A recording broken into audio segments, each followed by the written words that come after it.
All right, all right. Hey, hey.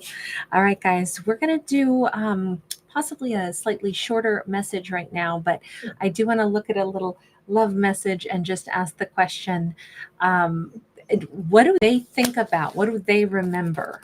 Let's take a peek here and see what we've got.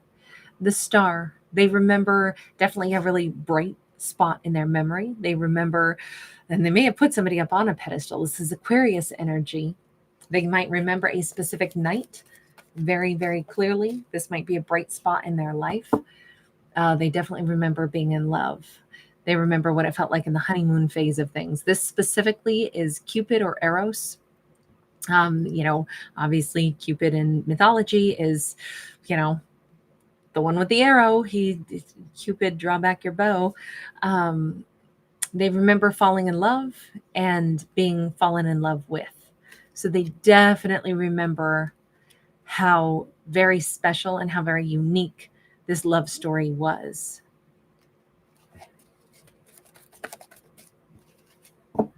Princess of Wands.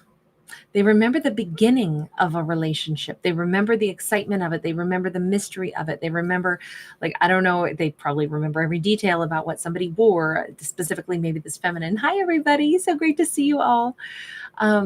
They remember everything about the very first memories. That's where their brain goes, is the very beginning. Back, they might remember literally the first time that they saw, I'm going to say her.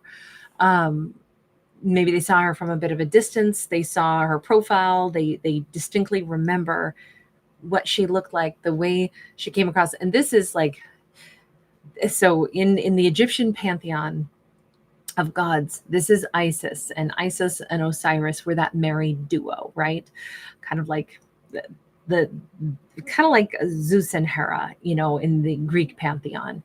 And so this was like the love of a lifetime kind of situation. Like, they definitely put her on a pedestal. If they're looking at her as, the goddess Isis, they're definitely saying she blew my mind. She took my breath away.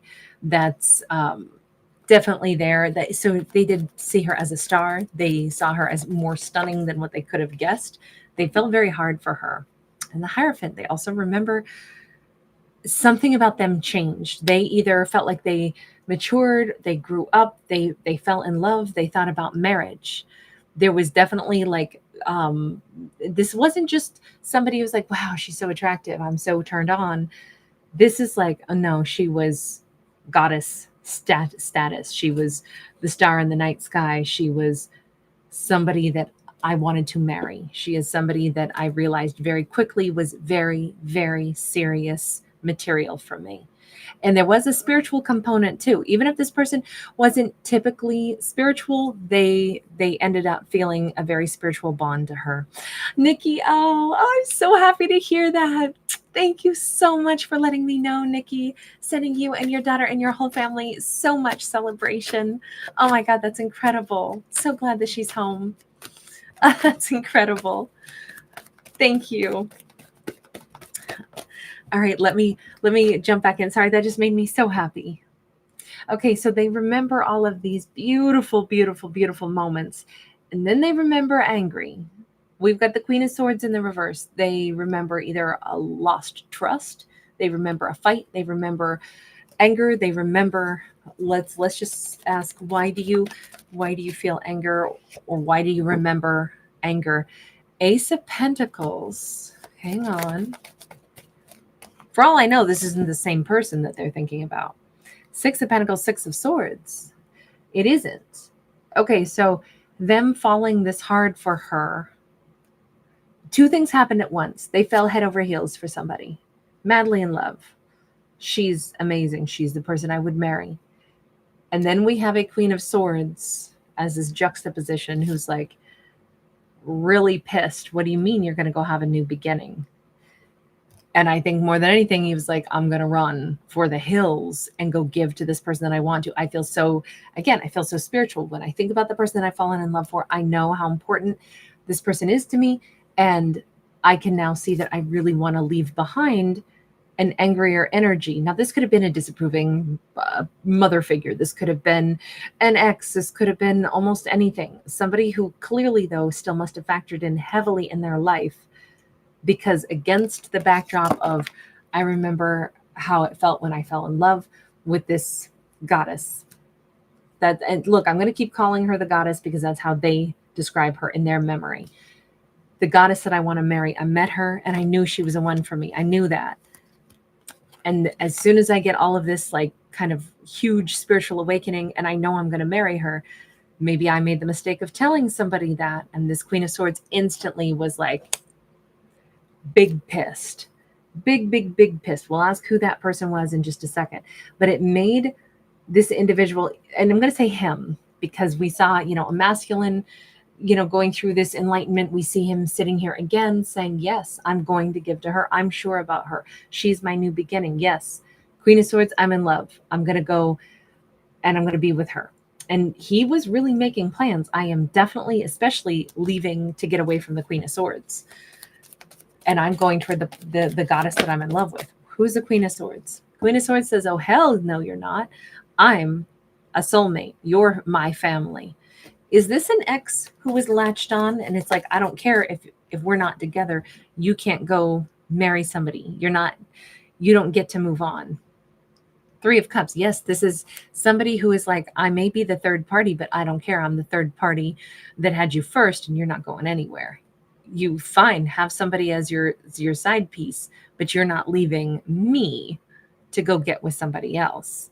I don't know that this Queen of Swords had any right to say anything like that, but Five of Pentacles, they damn sure were not going to lose their golden palace or their house. Look, this could have been a very sticky situation. This could have been one of those scenarios where it's like,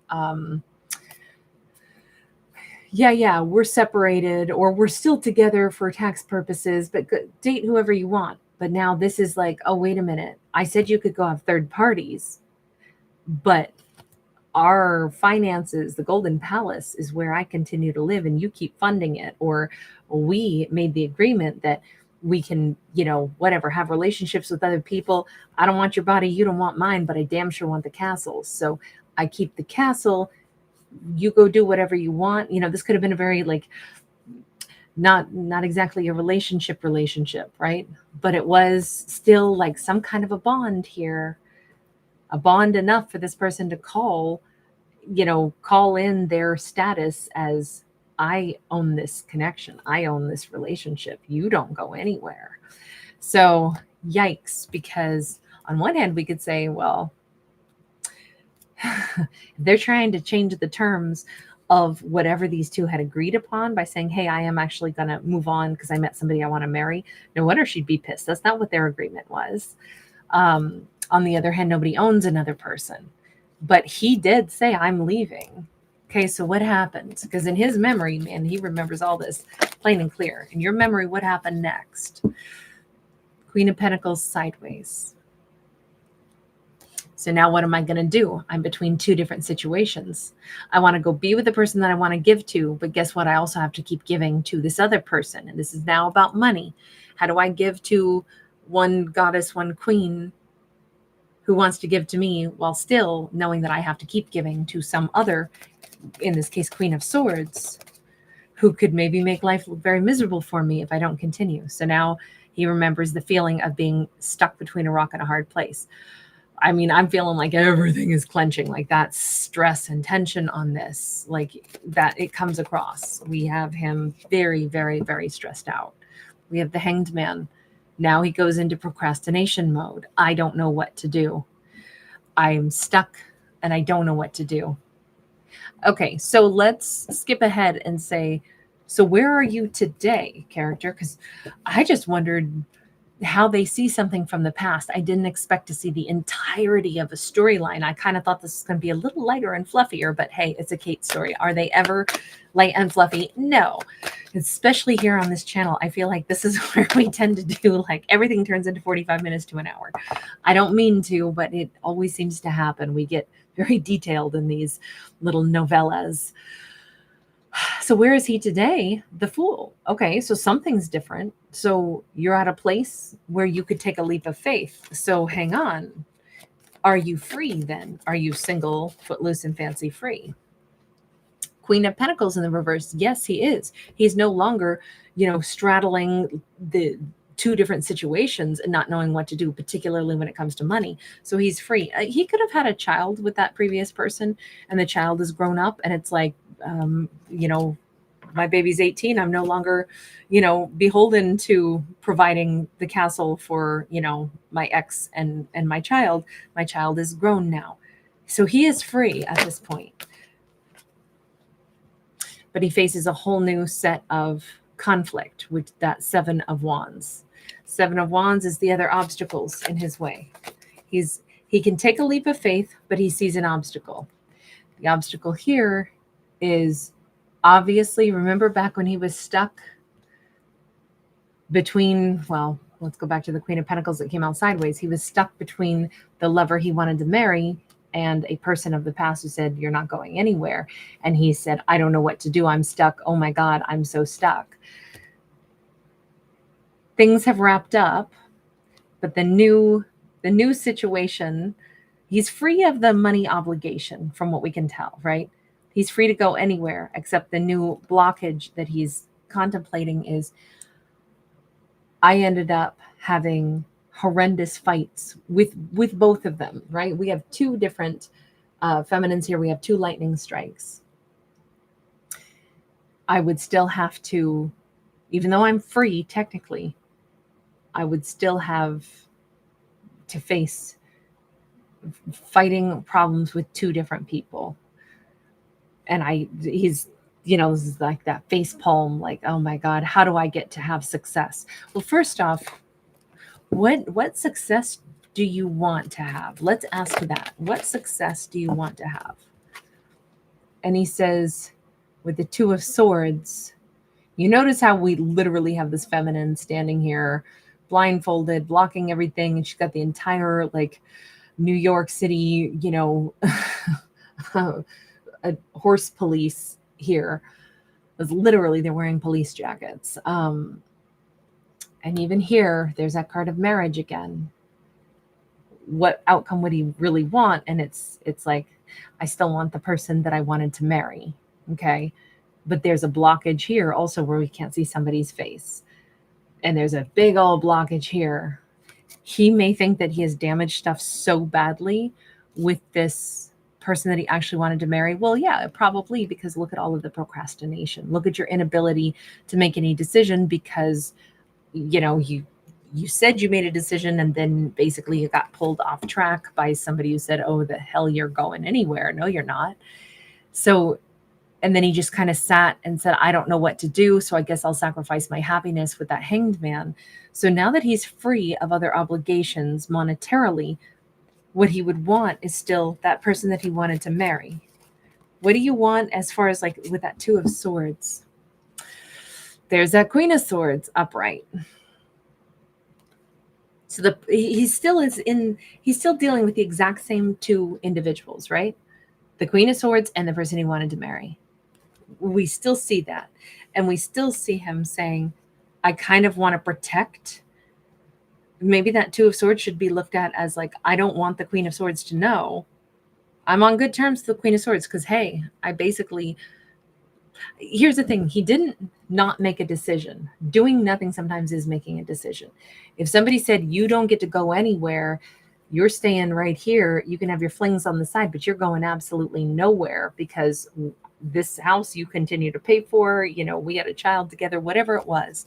He didn't not make a decision. He says he didn't make any decision. He just felt very stuck.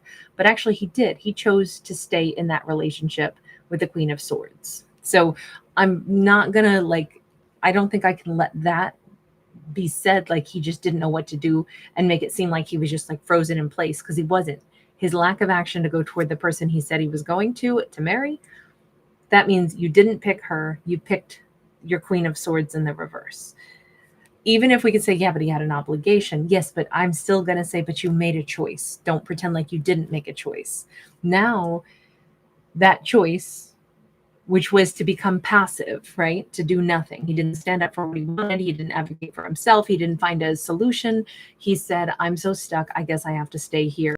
It's not what my choice is, but yes, it was your choice. And I only say it that way because we're back to saying, what are you going to do? And he has a real hard time owning his choices from what I can see. Him, her, please remember, it doesn't matter what genders we're talking about. This could all be same sex, could be reverse roles, but it does say, I think we see this repetitious pattern here. He's still dealing with the same two people. And he's like, what I want is to either protect the person that I still want to marry from the Queen of Swords, or I want to make sure that the Queen of Swords stays happy because she's happy with me now, but I still want to marry that other person, but I still don't know how to get to do that.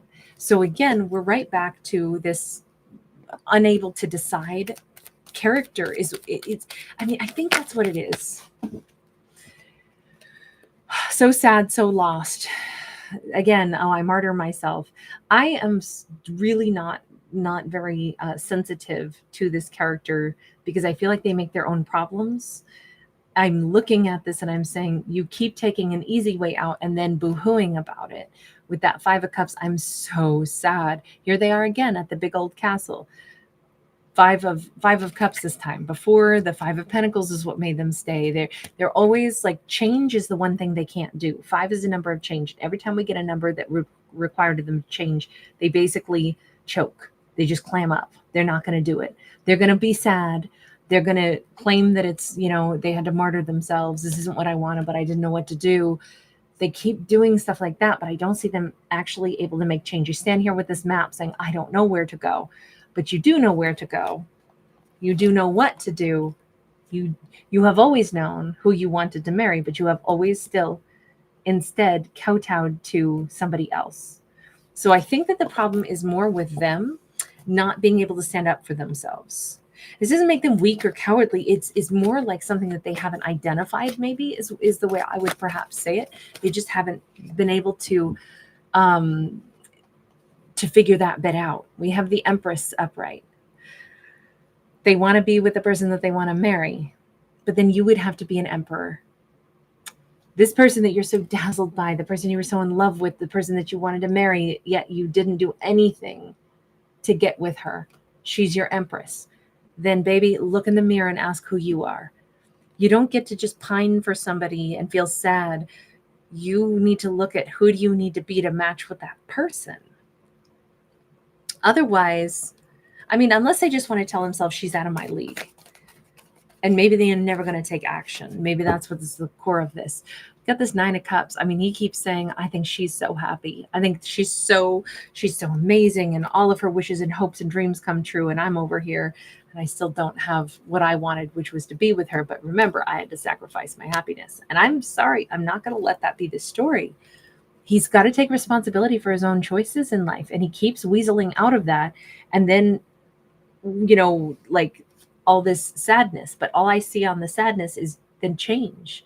If you're unhappy with something, whose job is it to change it? Oh, that's right. It's yours. You didn't like where you were, but you didn't make positive change. You didn't find solutions. You just kind of roll over and then keep saying she's so amazing, but she's so happy. And look at how great her life is. And I'm really sad because I'm not with her living her best life. I don't know. Feel like this person is too self-focused. It's almost like they should be able to have what they want, but not put in any real effort. They don't want to deal with conflict. They don't want to find solutions. They just want what they want, and then they want to cry if they don't get it. We have the Sun upright. Look, everything about this Empress, he thinks is dazzling and amazing. I know I'm being very harsh on this character, but it's because I don't like the sadness when I see no reason for it. If, he's creating his own misery while still saying all these beautiful things about this Empress that he wants to marry, and this person that maybe he wanted to have a baby with, and all of her wishes come true, and she's always so happy and she's always so well put together. I don't care how nice you think she is. You're the one who's still saying, I love her, and I'm so sad without her, but there's just no way I can get to her. And I'm trying, even though it doesn't sound like it, I'm trying to keep pointing out, but character, then why aren't you doing something to match her energy? right? I'm actually like, I'm fighting for this person, wishing that they would do something to change their own circumstances instead of perpetually, like, this card is, I don't like martyrdom. And I say that all the time, anytime we get a card of martyrdom. I don't think that it's good. I don't like martyrdom ever. I think it's a big mistake. And I feel like that's definitely, we're seeing what happens when you keep martyring yourself. Oh, I'll roll over. I guess somebody else told me how my life has to go, so I don't get what I want. I'm like, you should be fighting for what you want, especially when you fell in love with somebody and you basically were so sure that you wanted to marry her. I mean, what about, did you abandon her? It's kind of like, it's time to take some accountability here for your life choices and quit martyring yourself. It feels like a cop out to me. We have the World card upright. Okay, all my mouthiness is apparently possibly making somebody say, maybe I should do something a little bit different. Maybe I should go ahead and change something with the World card upright. Maybe I should do something differently. Here she is in a wedding dress this time. He still dreams of marrying her. That has never changed. I have no idea if she wants to marry him at this point, because it kind of looks like he disappeared out of her life or just stayed put where he was. But it has come full circle where once again he stands at this precipice where you have to make the choice, right? The snake is eating its tail. We're right back to, you have a choice. If you wanted to be with her, you need to take a leap. But the question remains, will he understand that this is his Eminem moment, right? You only got one chance. Do not miss the chance to blow. This opportunity comes once in a lifetime. You got to lose yourself in the music, the moment.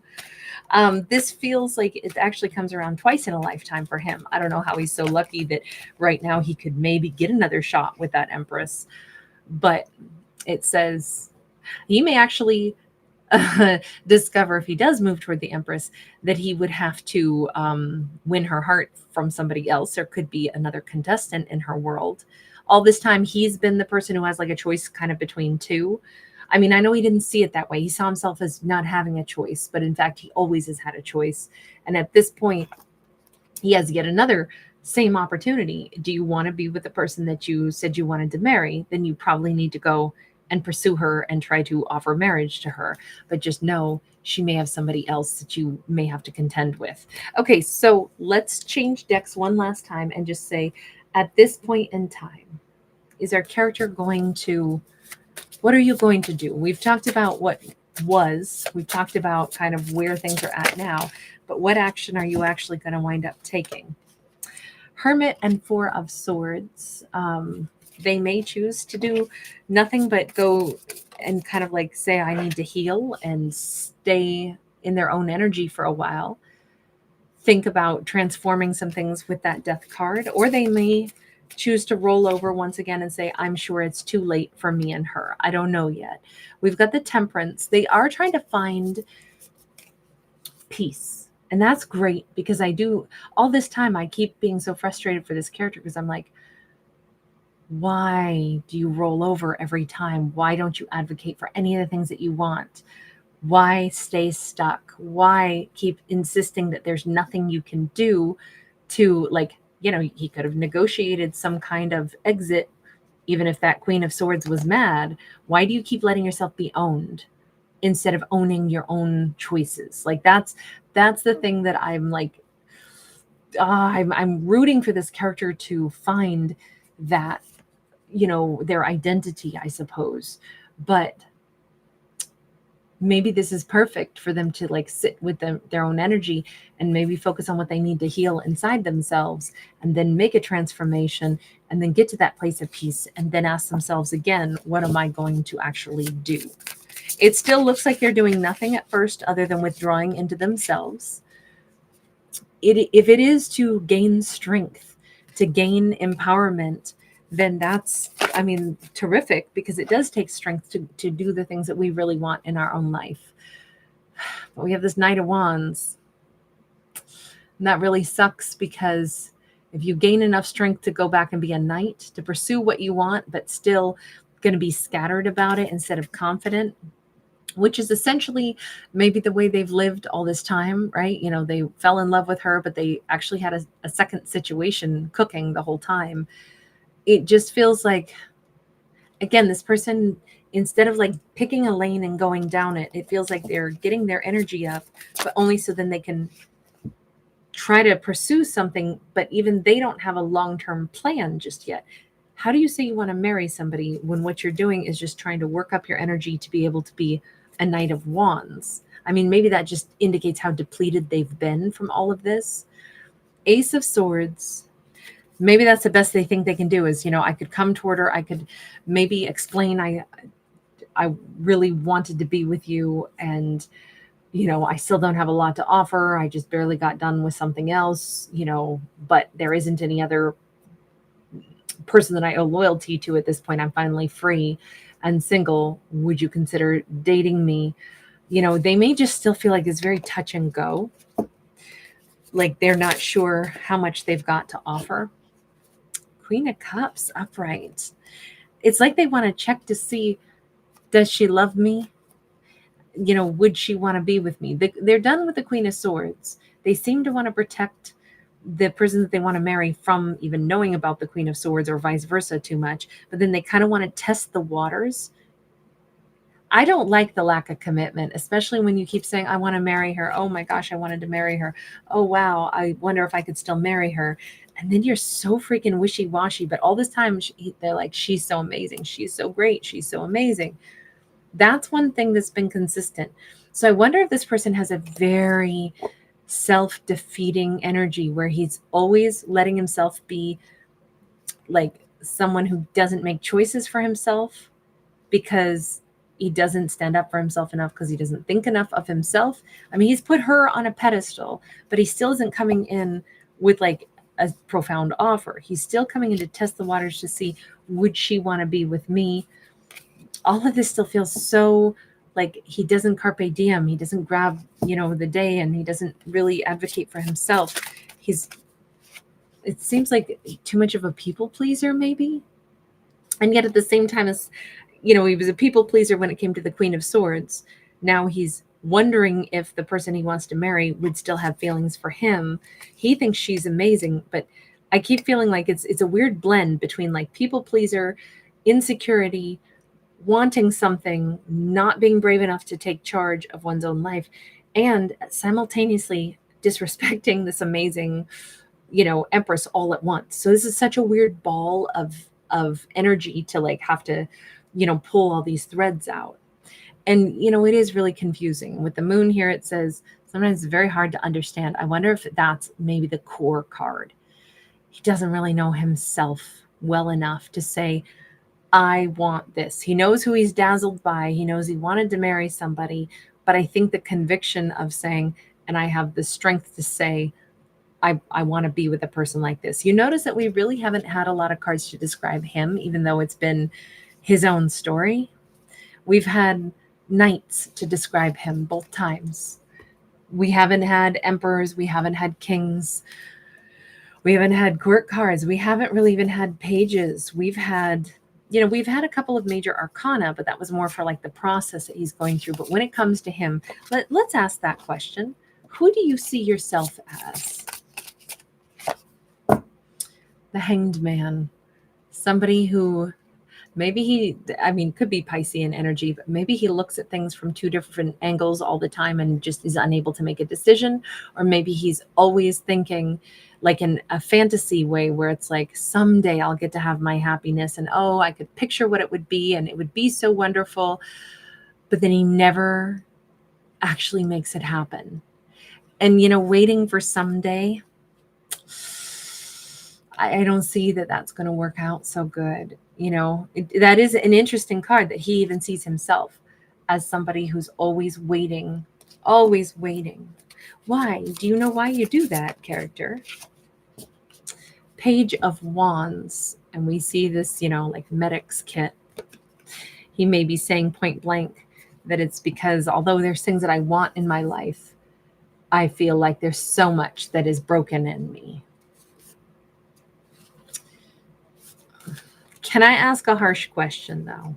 Are you indulging this perception of yourself, giving yourself passes to not heal? Three of Swords. He says he's incredibly wounded. Okay. That would make sense. You know what that summarizes this. This Three of Swords says he's aware that he's quite wounded by things that he is not healed from, that although he wants to have a great life and he wants love, there's a lot of wounding.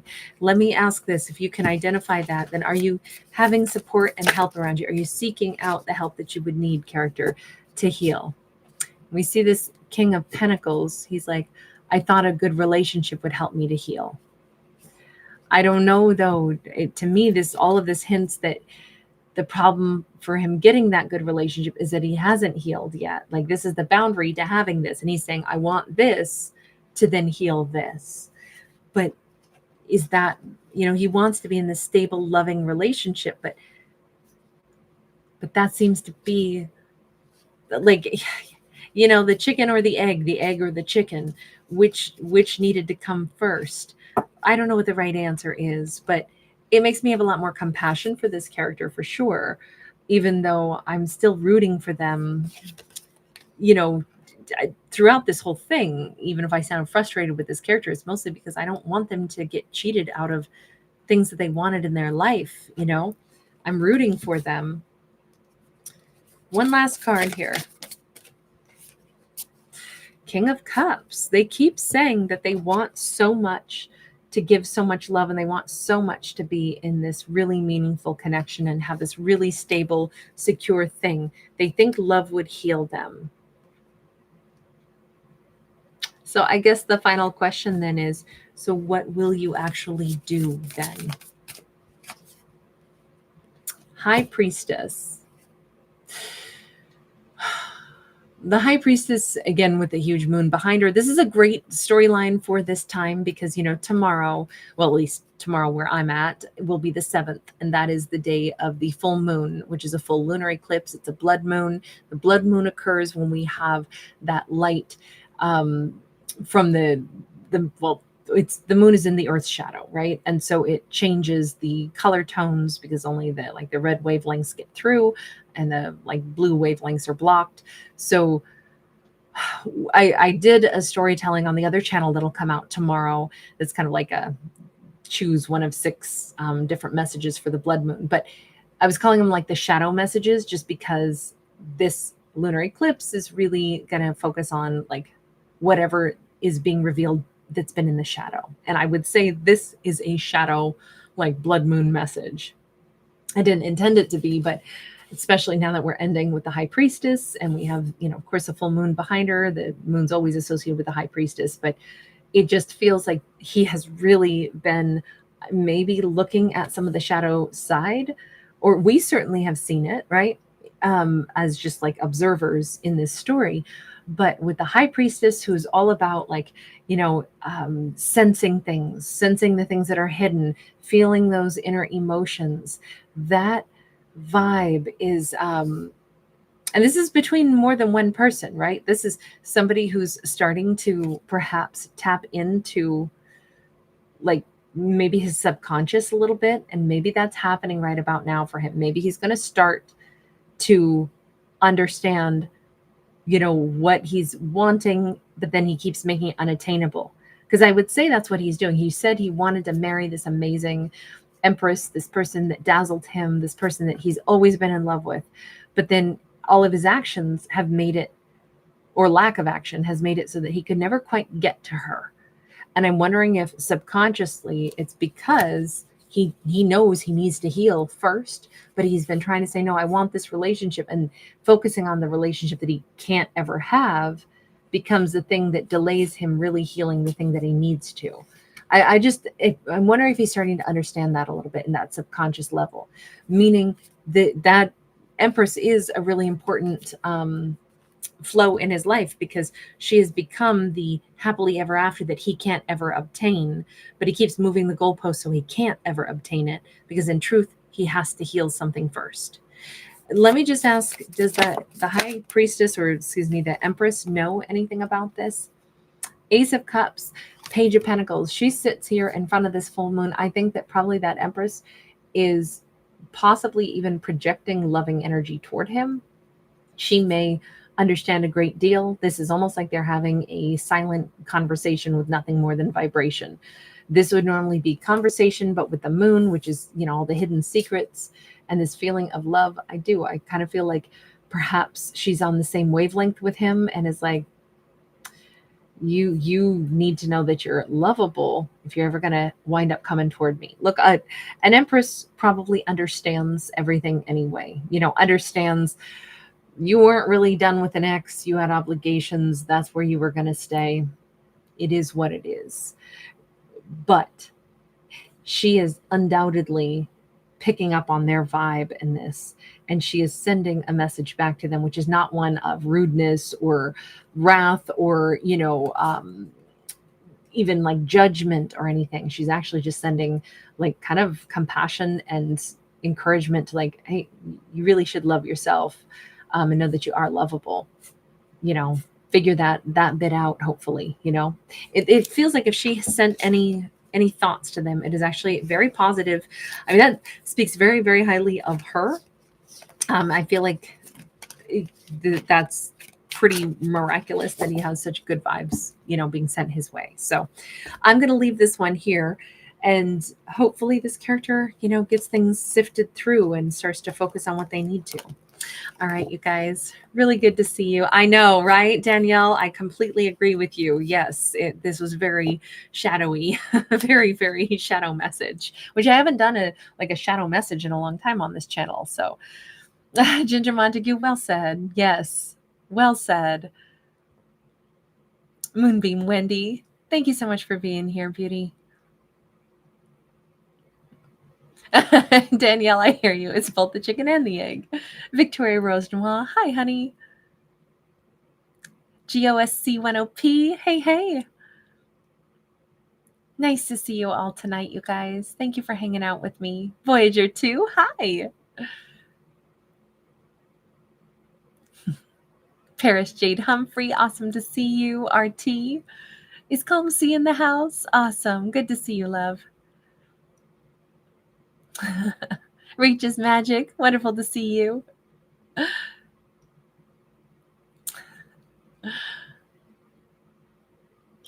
Ginger, that's a good point. I didn't even think of that. Angela 843, wonderful to see you tonight. Black Butterfly 25, thank you for being here.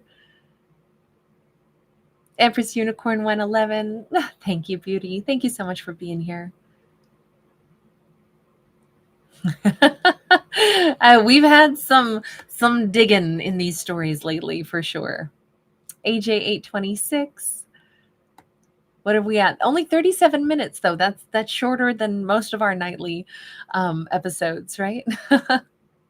Krabby Girl 76. Wonderful to see you. T Baby. Happy full moon to you as well, love. Slave Princess. Hi, beauty. Amanda, thank you so much. Thank you for being here. And again, Nikki, you made my heart so happy. So thrilled for your girl. Manzi Halls, good to see you, love. That's awesome. And Manzi, I did respond to you. I will do your little birthday poll, and happy birthday, sweetheart. I'll get to yours on Monday in our members corner, okay? And welcome, hun. Annette Summersby, hi. Cold Rock, awesome to see you. G Long, thank you, hun. Thanks for being here. Ginger, you were first in the house tonight. Kenzie, you were second in the house. So good to see you. Hi, Lulu. You were third in the house. Thank you guys so much. All right, everybody. Have a wonderful evening. Lots of love. I will see you guys again soon. Bye for right now. And shout out to AC. I hope AC is feeling better. I know AC mentioned that they've been down sick. And so sending lots of good vibes to not only AC, but everybody else out there as well. I hope you guys are feeling well. EM, shout out to you out there somewhere. Travis Rhodes, all the Night Owl Club. All right, you guys, lots of love. Bye for now.